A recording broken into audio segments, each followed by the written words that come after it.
mabuk lah, mabuk dia. Ternyata besok paginya, tatkala dia mabuk, dia bunuh orang. Tatkala dia mabuk, dia menzinai wanita lain. Tatkala dia mabuk, dia begini gitu. Maka pada saat itu dosa semuanya dilakukan. Mabuk ini ternyata kunci daripada segala dosa. Antum tahu setelah dia mabuk, kemudian apa? Hari pertama mabuk, hari kedua dia ingin tobat, enggak bisa, sampai dia ketagihan. Ini gimana cara kamu tobat? Enggak tahu guru. Saya dulu sadar aja. Kamu ini siapa? Kamu tahu aku ini siapa? Aku adalah iblis. Loh, alusnya bagaimana iblis itu menggoda kita?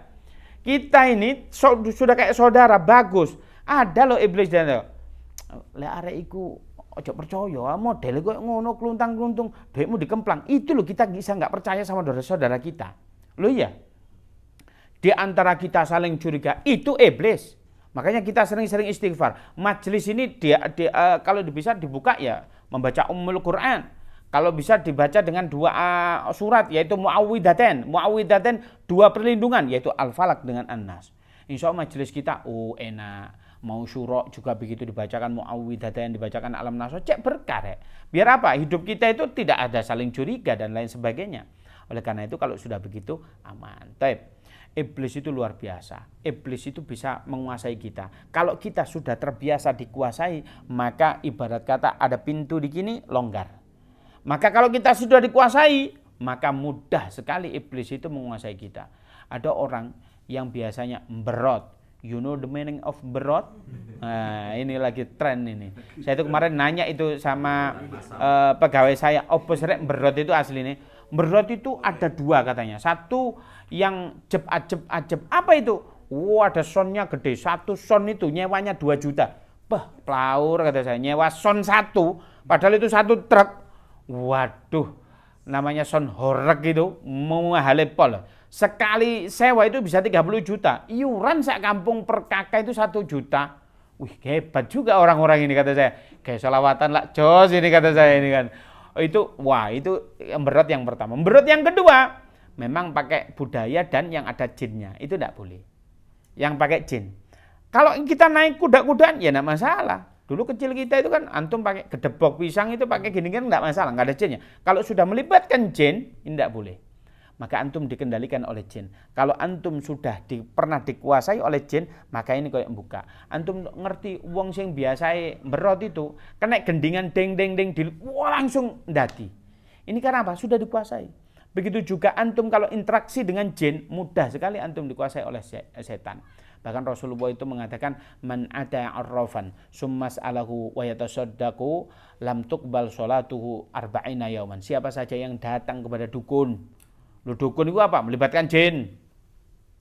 Nah, kemudian apa? Kemudian dia bertanya dan dia percaya, kemudian dia sholatnya tidak diterima 40 hari. Ngeri, Pak. Oleh karena itu kalau kita terbiasa toko sepi nang dukun, ya ndak, belajar dong marketing. Ada offline, ada digital marketing, belajar. Oh, jangan dukun. Dukun itu bodoh dan bekon, ya ndak? Lah saya kita gini, dukun di rumahnya, kok rumahnya jelek? Antum minta pesugihan loh, lah ngomahe dhewe melarat kok antum jaluki sing sugih, ini keman. Antum ya melok-melok bodoh kalau begitu. Iya enggak? Minta pesugihan ya kepada orang yang kaya dong. Ke Abu Rizal Bakri.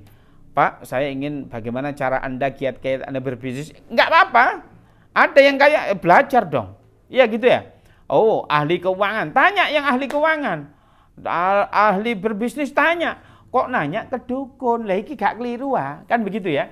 Nah, dukun itu wis bodoh tur bekon lek awak iki melarat kok nguruki wong sugih. Kan lucu sekali begitu ya. Nah, itulah jin. Oleh karena itu, jin ini Jin ini bisa menguasai kita. Oleh karena itu bagaimana cara menutupnya? Maka kita harus usir jin itu dari diri kita. Ini taib. Sudah ada amalan sedikit. Contoh begini, Sayyidina Ibnu Abbas tatkala pulang malam senantiasa membacakan rumahnya sana 4, itu 4 yaitu dibacakan ayat kursi. Jadi jin itu kalau kita ingin mengusir jin itu macamnya ada 2. Yang pertama didatangkan, yang kedua memang ada di situ. Contoh yang pertama, Pak Faiz ini bangun rumah di sini. Ternyata rumah ini Sebelum Pak Faiz bangun, di sini tempat jin buang anak. Wis ana jine nek gini. Lah, iya kan? Wong dunia itu dikuasai jin dulu daripada kita. Lah itu bagaimana cara mengusirnya? Bacakan suratul Baqarah. Kata Rasulullah, barang siapa rumahnya dibacakan suratul Baqarah, maka satu ruangan itu tidak ada jin yang berani masuk. Cari jin, wah diusir rek, kalau makin gini, ya wis lah, begitu. Antum bacakan surat Baqarah. Kalau antum setiap hari 1 juz, pasti 1 bulan rumah antum itu aman. Seneng antum di rumah orang soleh. Berarti apa? Mesti ketemu suratul Baqarah. Iya enggak? Setiap bulan. Antum 1 juz, mesti ketemu suratul Baqarah. Itu yang pertama. Kalau jinnya itu bisa. Yang kedua, kalau jin itu antum ini punya bengkel biasa sing gak seneng ya tukang bengkel padha ya, wong dodol sepet, ya tukang sepet, tukang dodol salak, ya musuhe dodol salak. Itu bagaimana? Itu dikirimi. Jin itu diperintah. Bagaimana? Kalau menurut Sayyidina Ibnu Abbas itu tadi dibacakan ayat kursi, ayat kursi, ayat kursi, ayat kursi. Ulama ada yang menyarankan, oh kene 11, kene 11, 11, 11. Dibacakan. Rumah saya dempet nih sama tetangga, nggak bisa dong. Dibayangkan saja. Lain buri kan bisa, depan bisa, sini nggak bisa. Itu bayangkan. Itu cara mengusir setan. Saya itu pernah diundang ke salah satu hotel. Beliau itu baru buka outdoor. Kayak tempat outbound begitulah, bangun. Terus di sini, Ustadz ini mohon kehadiran jadi, oh ya siap. Saya ini temanya apa? Nggak ada ceramah Ustadz, doa aja. Pikiran saya kalau saya doa berarti yang ceramah sudah ada. Ini ngapain sih saya kok diundang? Orang yang ceramah itu aja suruh doa. Ternyata nyampe situ, ini Ustadz kita baru buka outbound baru, masak-masak begitu. Kemudian, lah ini mana yang ceramah? Nggak ada Ustadz doa. Lah kenapa kok? Apa yang didoain? Barulah beliau curhat begini, CM-nya ngomong ke saya, Ustadz, kita kan baru buka outbound ya. Kalau pegawai ini di sini terus terang dibersihkan rumputnya bisa, tapi di bawah pohon itu mati itu mesin rumput nggak bisa itu. Oh gitu, saya bilang gini, lah sama ini gimana ngundang saya itu suruh ngusir jin toh? Iya Ustadz, oh orang gak teko saya ini, bilang gitu. Saya ceritakan ya jin itu. Nah kalau jin itu cara mengusirnya gampang, saya bilang gitu. Ini masak-masak ini buat apa ini? Ya ini buat syaratnya Ustadz. Oh kalau syaratnya begini, jinnya ya insya Allah hilang, saya bilang begitu. Nanti kalau datang lagi nggak mau syarat kayak begini, apa? Kepala kerbau. Oh gitu ya Gus ya? Iya. Nanti kalau datang lagi nggak mau kepala kerbau, kepalai sampean. Serius? Emang saya kelihatan bercanda? Ya gitu ya Gus? Iya. Loh gimana? Makanya kalau ada setan itu sombongin. Kalau sampean pertama kali interaksi memuja setan, ngelunjak itu setan. Sehingga apa? Iblis itu ya antum sombongin. Nggak usah begitu. Ayo sekarang siapa yang masak ini tadi? Chefnya. Tadi niatnya kan buat sajian. Bilang sekarang niat. Ya Allah saya masak buat bungkusin Gus Faiz ya. Ayo bayar bisa dibungkus semua. Oh dibungkus ternyata banyak itu. Niatnya sudah untuk saya tidak masalah. Maka barusan orangnya ya sudah. Di sini silakan baca suratul Baqarah. Sak hotel pengurusnya kan sing iso ngaji. Sumpek saya ini. Monggo Gus ngaji. Al-Baqarah ini 2 juz setengah. Saya baca bisa 1 jam. Saya ini tadi kan tak pikir doa. Saya ini ada kiriman galvalum. Saya ini jual baja ringan. Promosi ya sedikit ini ya. Wah nggak bisa, mau ada kiriman supir saya nggak masuk ini. Wah, kemudian bingung saya ini. Ya sudah gini aja wis. Karena nggak ada. Semoga ini mandi ya. Oh semua ini 3 hari ini nggak ada yang nyetel dangdut. 3 hari ini baca suratul Baqarah. Oh YouTube disetel itu. So diarahkan ke sana apa segala macam. YouTube Al-Baqarah terus. Alhamdulillah nggak ada komplain sampai sekarang. Berarti jinnya muka-muka hilang gitu ya. Atau nggak mandi ya nggak tahu. Yang penting kalau kita baca sendiri hadisnya ada. Lah jin itu ciri-ciri yang pertama di tempat yang kotor. Kalau rumah antum pakai sawangi, iku akeh jinnya. Yang kedua, di mana tempatnya ada air, mesti di kamar mandi. Ini mohon maaf kalau bapak-bapak menggauli istrinya, jangan sampai di kamar mandi. Setan turut andil. Lek turut andil, bojo antum meteng, anake nduwablek njane ana urune setan. Iya enggak? Iblis di situ. Antum jangan sampai. Antum bagaimana caranya ke kamar mandi? Harus doa. A'udzubika minal khubuthi wal khaba'is. Boleh. Panjangan Gus, ini sudah mau kencing ini. Ada doa yang pendek, namanya ghufranak. Boleh. Gitu saja setan sudah ada. Ini kalau antum di situ nggak doa, kalau antum mandi nggak pakai salep, bisa diglenjotin sama di situ ada jin-jin yang nggak karuan gitu. Loh iya, cantik apa Gus? Ya lek cantik. Lek motone ndelewer separuh gini, nggak enak, nggak bisa tidur gitu ya. Oleh karena itu antum baca doa. Yang pertama di air, yang kedua tempat kotor, yang keempat, yang ketiga adalah di tempat pohon besar. Itu ada iblisnya, ada jinnya. Makanya kalau antum buang, ada yang keempat adalah lubang. Makanya kalau antum buang air panas, ibu-ibu di wastafel, maka nyalankan airnya. Karena di dalamnya barangkali ada jin, ada iblis, kita nggak tahu. Sehingga kalau dulu ada orang mandi di sungai bisa ketampar pulang pencur, ada yang sunatnya. Itu ada kan model begitu ya. Nah, oleh karena itu ayo kita interaksi yang bagus. Baik. Itu ada iblis. Nah, bagaimana iblis itu apakah bisa kita lihat? Diterangkan di sini ayatnya apa? Diterangkan di sini apa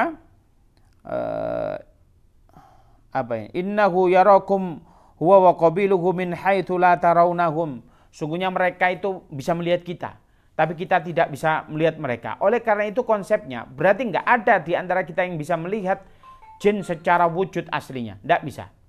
Kalau ada yang mengatakan itu, bahkan Imam Syafi'i mengatakan persyahadatannya, kesaksiannya batil. Kesaksian berarti syahadat antum batil. Berarti nggak ada yang bisa melihat jin. Kalau ada yang bisa melihat, itu bukan wujud aslinya. Sehingga kalau yang nampak di antara kita ngomong jin-jin segala macam itu apa? Itu bukan wujud aslinya. Apa? Sesuai daya imajinasi kita. Setan di Indonesia ini macam-macam. Ada pocong. Iya, kalau di Jawa pocong. Di Mesir nggak takut orang pocong. Orang mati aja dimandiin kok.